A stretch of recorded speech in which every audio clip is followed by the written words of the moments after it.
on time. This is being recorded as well, so hopefully if anyone couldn't make it, we will send this out afterwards. So my name is Lauren Goveo. I'm the VP of Marketing and PR here at Freestar. With me today on our panel is Tim Glenn. So a lot of you probably haven't met Tim Glenn. He is our quite new VP of Video.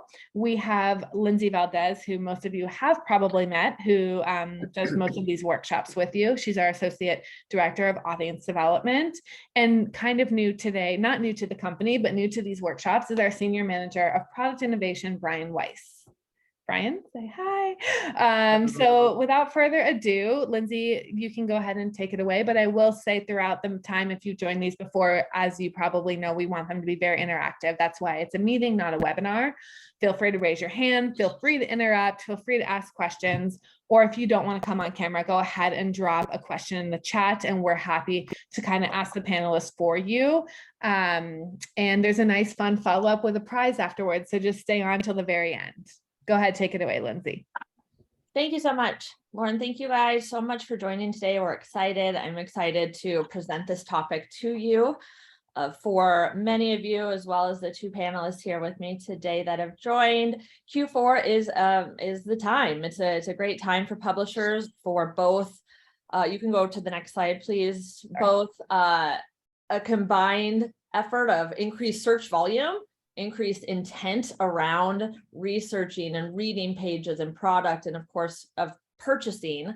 And because of that, it's the peak season of ad spend and ad revenue online. So this is the agenda a little bit. We're going to kick it off with Q4 projections. Q4, somebody said, starts next week, October 1st. How many weeks out? 2 weeks. We're 2 weeks away from Q4. So although we say that, it really is towards November and December as the two biggest months to make sure that you're optimized for revenue. That's what we're talking about today, both for your audience from a content perspective. And then of course, we want to see publishers make as most money as they can in these.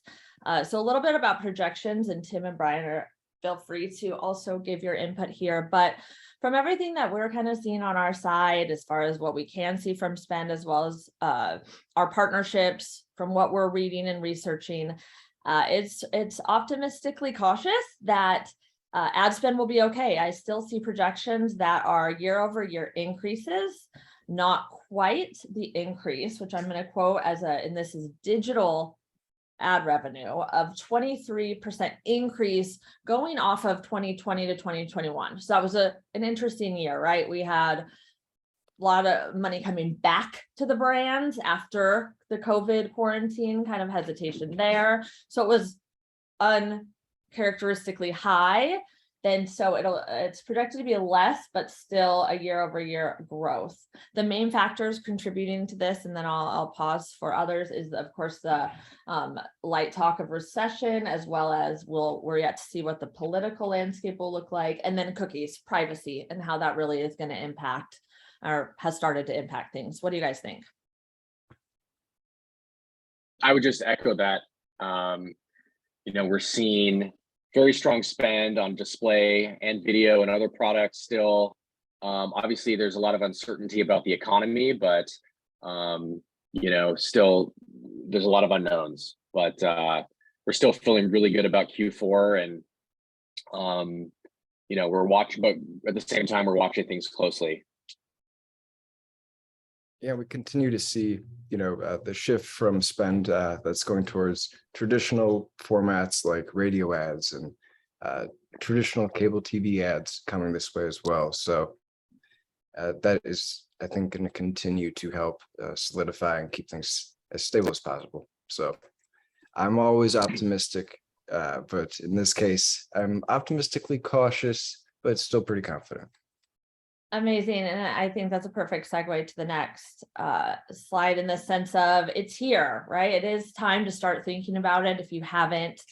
And there's certainly time, though, in this next month to make sure that you are optimized from all directions. So how best to prepare?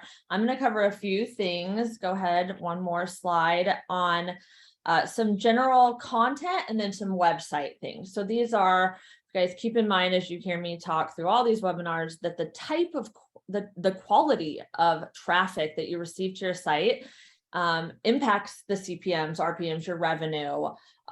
Lots of times I'll give you like the easiest example, traffic sources that are paid or possibly from a social user aren't as long as a time on site. When you're on organic search or from an email, there's this intent factor where the user wants to be there and has spent time and will spend time reading it. Of course, they'll see more ad units, you'll make more money. So as we talk about this, we want your site to be in great shape. Seasonal performers is one of the first place we start. So this depends on if you're a publisher that has a lot of like the content, the articles. Can you get away with things like gift guides? Are you a recipe site and do Halloween, holiday seasonal recipes? That will take into account. If you're publishing news, you're going to have to get a little more creative on what areas of the site you could bring any sort of seasonal coverage to. If you've been doing this, and most have for many years, you have historical top performers and you have things that you've done that are very niche to your brand, have performed well. You can look back in Google Analytics to see, I was doing this earlier this week, just October. I was looking for some Halloween content for a specific publisher to see what had done well a year ago. And then you would take a glance at that content, make sure that it has the current information, your quality may have improved and what is sitting there may not have the same voice and look and feel as the others. So bring that quality up. You can freshen up the headline if that would make sense, add a video, photos, update the date at the end, anything to sort of bring that forward. And now's the time to do that. You don't, certain sources like Pinterest trend even earlier, but even general search, people start Googling things relatively early. So having that freshness and recency factor and an updated date and fresh content can really make a difference in your traffic. Again, increased traffic, more eyeballs, you're making more revenue. And sorry, we have a quick question that came in a little bit ago. I would love to see an ad index akin to the Dow Jones Industrial Average or S&P to give us a sense of whether ad spend is up or down. Is there anything out there like that? CPM index that's in the publisher dashboard provides, so based on site category and vertical, if you go into your publisher dashboard, it's in the left navigation panel under let me simulate it from that side. It should just be called CPM index, and that shows by vertical the patterns we've seen, and it dates back to, for this publisher that I'm looking at as an example, 2020. So I think it goes based on however much data we have for that specific vertical, but you can go far back and see, what the seasonality patterns and trends look like. That's such a great point. And I think we too can find ways to get creative and show our publishers in a visual way, some of those, but very cool that it's built into the dashboard. Also in the dashboard, not to get off topic, but you will see you can see some revenue numbers by page URL. Is that correct? So this is another thing that you can look back possibly a year, but even in the last, month to see what topics are getting the most revenue or advertisers are paying the most for. It's just a small piece of that. You kind of have, there's other factors, but it's a good way to understand who's bidding on what topics. And then feedback on that from a previous venture, working with recipe sites. In this case, for liquor drink recipes, we would look at the historical data to see what are people making around holidays. And then we could also see from that, as you alluded to, the CPMs, so where spend is going. So it works really well to go back in time with Google Analytics, and it doesn't bother users to see something that was posted last year, because they either won't remember or it'll be a new user, arriving from search. Yep. Always make sure to try to enhance the quality in some way. If you're going to bring the date forward, we don't just want, the process of just slapping on new dates to old content. That is truth. And I was going to add lastly here, new content. So as you see what does well, if you're looking at drink recipes and you saw that, what other related but different headline angle can you piggyback with and then link them together, and things like that over time is what lifts your authority for those topics, topical authority in search. And then the shoppable angle. I still see it constantly where publishers mention a product, even like a simple book review, but they're ranking at the top of Google for something and they've earned the value and quality to be in that spot. Then don't incorporate affiliate links or any sort of revenue plan for the products that they're pitching in their content. So think for that. Usually for publishers, there's a shoppable angle. Okay, next slide. This one is This one is for the website and user experience. Back 2 slides. Yes. Okay, so think of it when you are checking, you update your content, you have that looking good, you have the photos or the video and however that's going to look on the article template. Then take out your phone or your desktop and see how that looks on an actual screen. Is it easy to read? Think of these things. Q4, I'm going to actually add something in here because you're going to hear this all again. Q4 really isn't a time to make huge changes.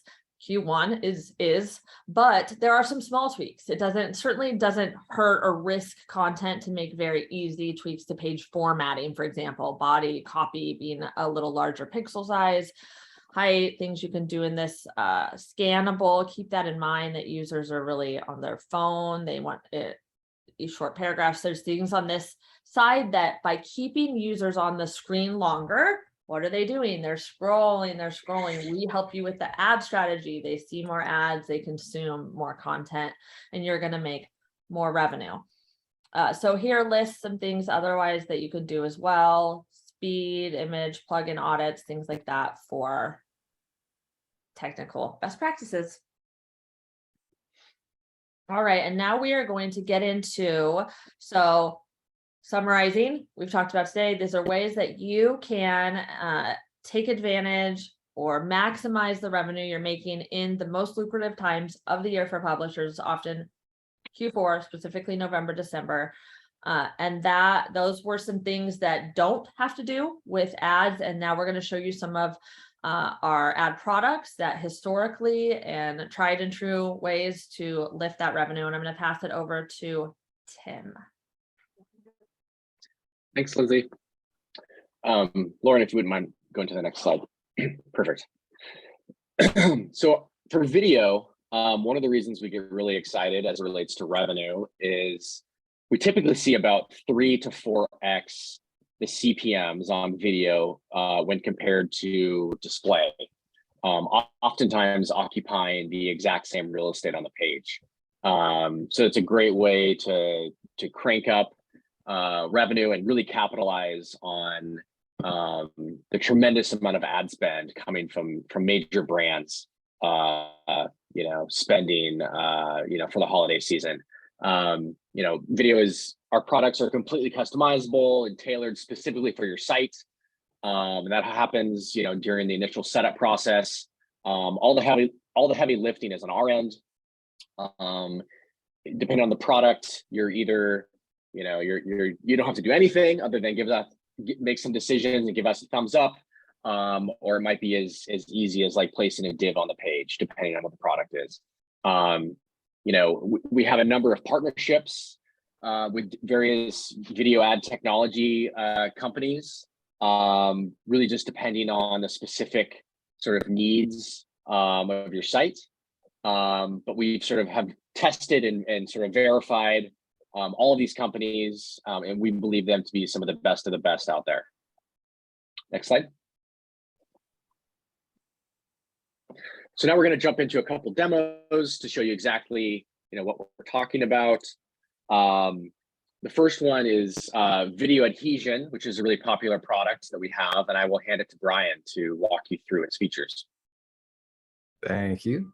So I don't know if products are like children where you shouldn't have a preference or, you know, a favorite, but the video adhesion I've been working on since it was launched. And so it's by far my favorite, but it also performs incredibly well. So like Tim was saying, this product specifically takes minimal effort to add to your site if you're not already running it. In most cases, it's just the activation on our end. And the reason this ad product is sort of a differentiator and is performing so well is it's a rotation of display and video. So you're capturing, you know, the best of both worlds, where you're seeing CPM rates in the range of, you know, $2 to $5 for video, blended with the CPMs you're getting from display, but the high fill rates from display as well. And we're running this in a format that doesn't serve. There's no video content shown with these, so it's a pure monetization product. So, you know, it's to really capitalize on Q4, and it's minimal impact to page speed and user experience. I wanted to note as well, it's something that, you know, it's CLS. If you're familiar with the Core Web Vitals terminology, it's been tested to make sure it doesn't have any negative impact on CLS or LCP or any of the other metrics. So it's also compatible with all devices. As you can see, it's on desktop in the right-hand corner or right bottom corner. We can handle, we can move that any way you'd like. So if you'd want it in the top right, that's no problem at all. And then on mobile, you can see it's at the bottom of the page, like a traditional sticky footer with 100% of the width. So we have different ways of serving this. There's different rotations. You can also opt to do a video only, in which case, you know, display isn't mixed in, but the display and video rotation, you know, we typically see publishers do display and then video and then display. It sort of depends on the site itself, the average time on page. So for some examples of just how well this, oh, and one last detail, the demand stack. So Freestar also works with all the similar partners for display to monetize video. So we've got all of the preferential revenue agreements with the SSPs and our demand partners to make sure you're earning as much money as possible off of video. So now for the examples. So I'm going to go by site vertical and then give you some examples of, you know, the lift that was seen once adding this product. The first one is a site in the lifestyle vertical that had a 32% increase in revenue and a 6.5x increase in CPMs than that of display. So the video portion being served had a CPM rate 6.5 times higher than the display portion. But paired together, you know, you're seeing the high fill rates from display and then also the high CPMs from video. And then we have an interactive learning publisher who saw a 30% increase in total revenue from going live with the product. And again, it's such an easy ad product to get live that it's great to see the percentage increase. And it's almost, you have to remind yourself to check, because it's so easy to set up that you might forget that you even had it enabled. So if you see a big boost, that's where it's probably coming from. And lastly, a finance publisher had a 37% uplift since running this product. And, you know, in this scenario, the publisher had an audience that was sensitive to user experience, and there was no complaints. So it's definitely a very solid product. And for the next one, I'll kick it back to Tim. Sorry, Brian. I wrote down a few things while you were talking. It's hard not to kind of think of things as we go along here. But as you guys know, I work from the audience growth direction with our publishers and oftentimes SEO. So you guys know there's a perceived SEO impact. And so what I love about Freestar and sort of the differentiating setup that we have is that we may enable this, but we also check on our side. So these sites that Brian just listed, I was on our end too, looking at organic search performance and the impact on SEO. And did they see a drop? They did not. Did it increase time, speed by a significant amount?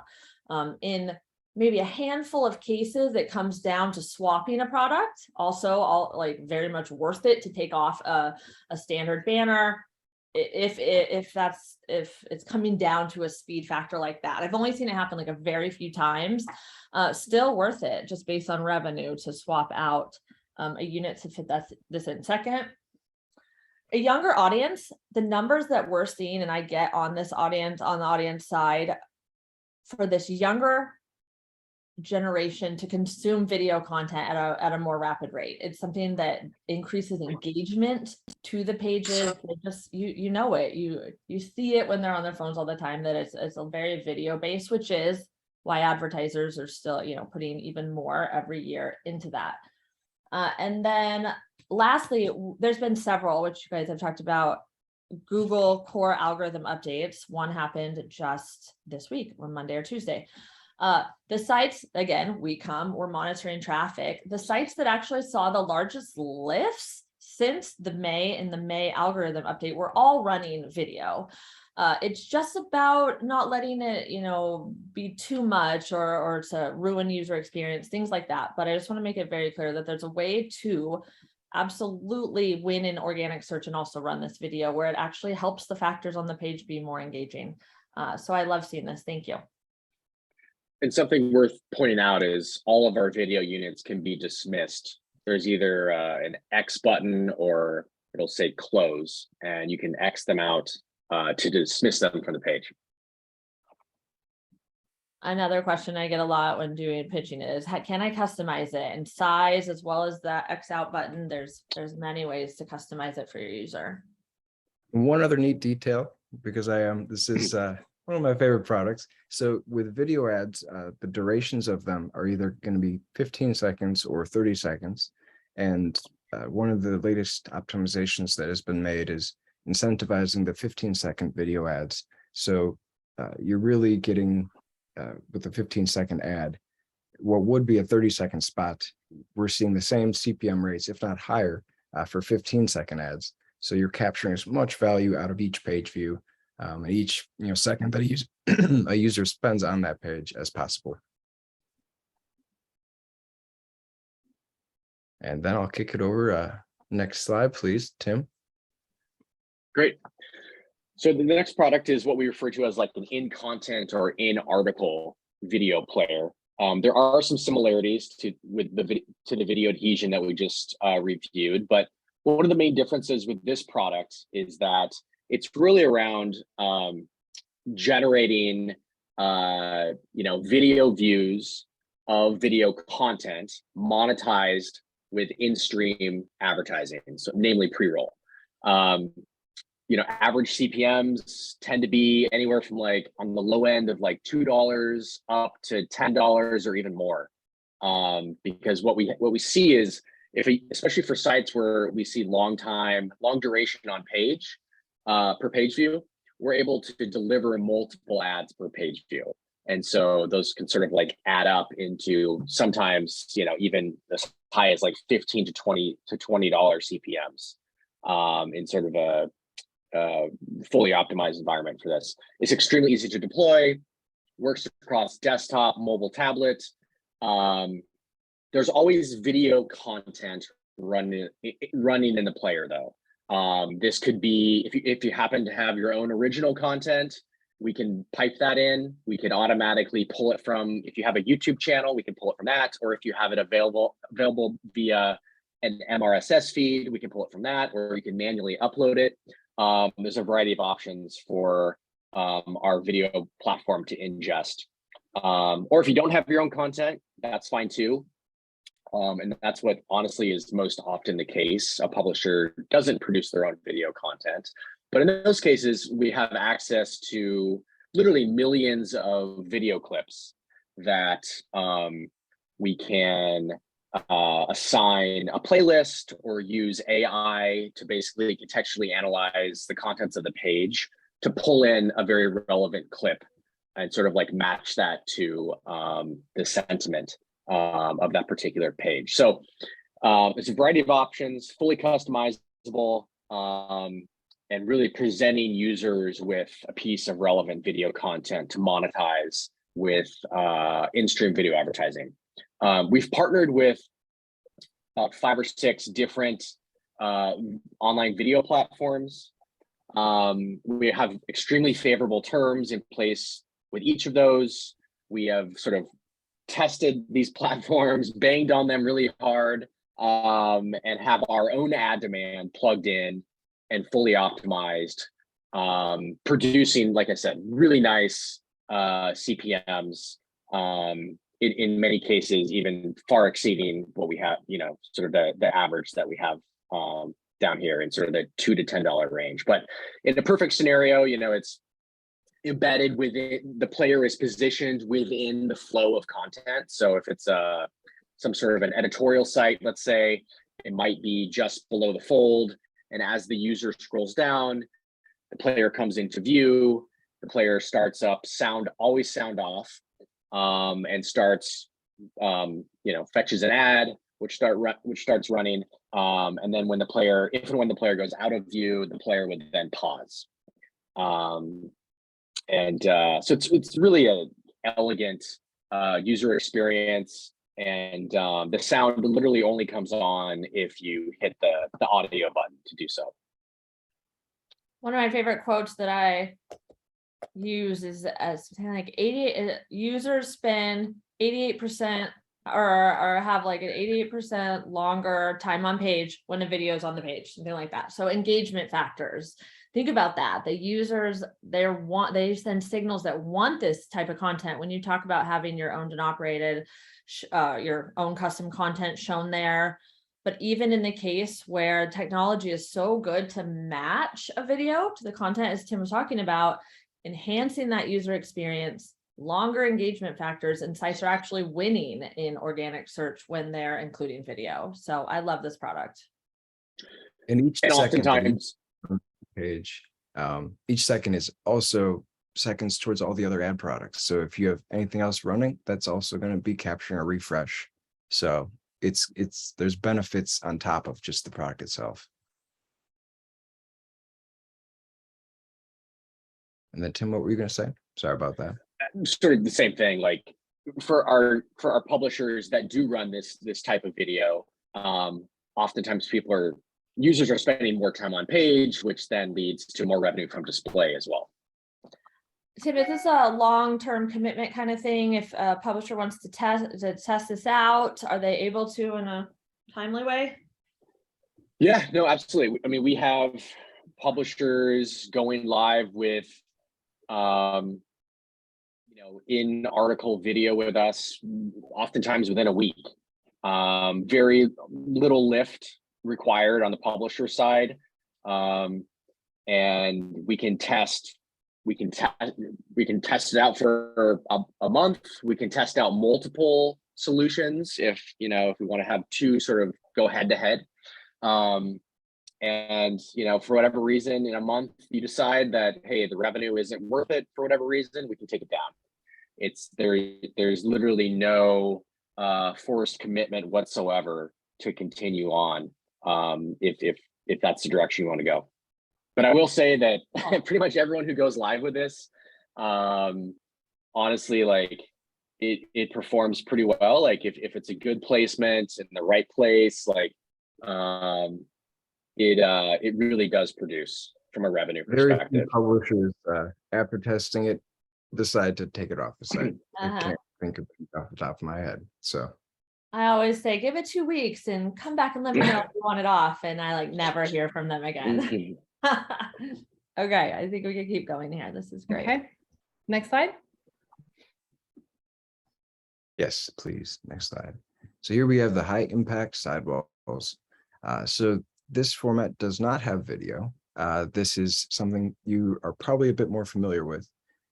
This is an ad product that only delivers on desktop, and it only delivers under the circumstances that there's enough blank space on the left and right side of the site, or you could, just do the left side, or it doesn't have to be both sides, but either way, it's going to ensure that there's enough room in the viewport to fit the ad unit without covering up any content. So there's no overlap, and it's got all of the benefits of, a sticky product where it's got very high viewability, which will then boost your site-wide viewability score. Advertisers in, not just in Q4, but across the board are looking at your site-wide viewability to see if it's above a certain threshold. And that in that scenario, they'll spend money. So this can actually boost the site-wide viewability score, similar to the sticky footer and video adhesion type products, where it's got added benefits. And the CPM ranges are typically $1.50 to $1.80. So it serves these ads that are either going to be like 160 by 600, which is what you're seeing in the demo, or the 300 by 600 if someone is like me and has a giant computer monitor that's incredibly wide, then they're definitely going to be able to see these ads. So this is another example of a very easy to deploy, highly valuable inventory source. And it's only display, so it wouldn't be an additional video product. It would just be a standard display. I love this. I often tell publishers to keep their sidebar shorter than longer, and having this like and make sure to have an ad, like just right, basic monetization. It's not uncommon. The biggest of the biggest sites will have like either the very so envision it maybe we're on the right there, the top or the second one be a unit, and then maybe some more organic things like social shares or whatever. These are more like editorial or like content sites, but not to have a forever scrolling one. Just pin the ad and use what's helpful to the user in that spot.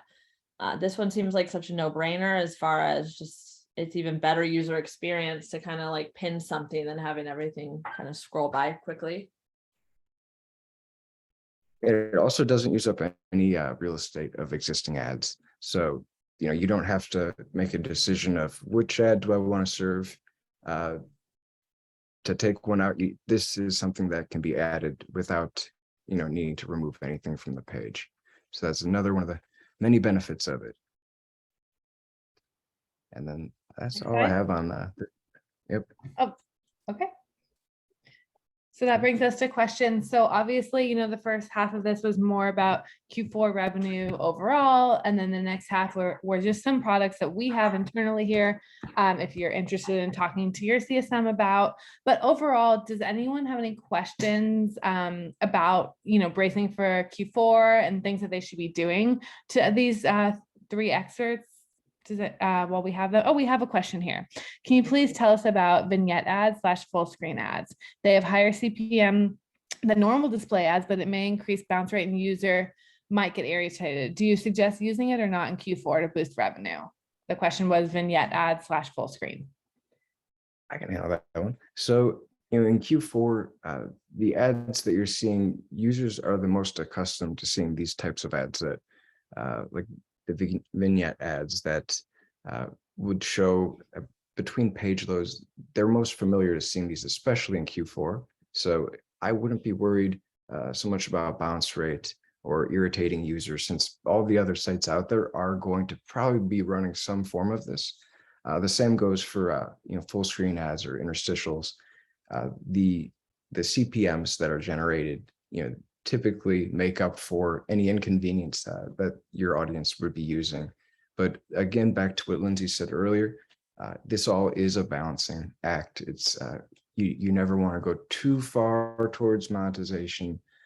Always keep the user experience in mind, but I don't think vignette or full screen ads are going to be the hair that breaks the camel's back in terms of your audience's happiness with the user experience. So I'd suggest, potentially using the products we've spoken on earlier over, vignette is probably enough to irritate a user more so than the others.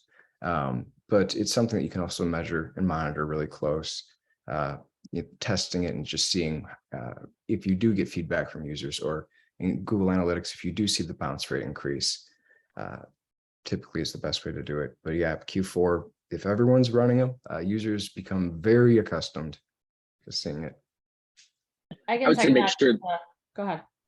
I was just saying, make sure that you have sort of an appropriate frequency cap in place. And maybe, or test different frequency caps out. And how the impact that has on sort of audience retention and engagement. I'd say the same, that users are getting more accustomed to seeing it and to understanding like the pay to play model of like you're getting free internet content and free things and you have to X out of that annoying pop-up. To Brian's point, the video, the things that we showed you first do feel a little more native, a little more they're real, you know, we care about those in the sense of the user and trying to make them helpful in a sense, or at least not aggressively assaulting the user. That one's tricky. Like we want you to make revenue, but that is also a pop-up. So I would say, you know, second, all these things that monitor the user, press that limit, and you see it all the time though. I see it more than ever now. And keep that in mind. That's a good question. Great. Oh, I haven't seen any other questions come through, although one person did ask if we'd send this deck around. So yes, we're more than happy to, instead of them having to re-watch the Zoom, which I totally agree. And we're actually going to be sending a more formal recap email to this one. It will include a $20 discount in our $20 credit in the Freestar store. So hopefully you can buy yourself a hat or a mug or something great, maybe a mouse pad. Sure. Some Amazing. stickers.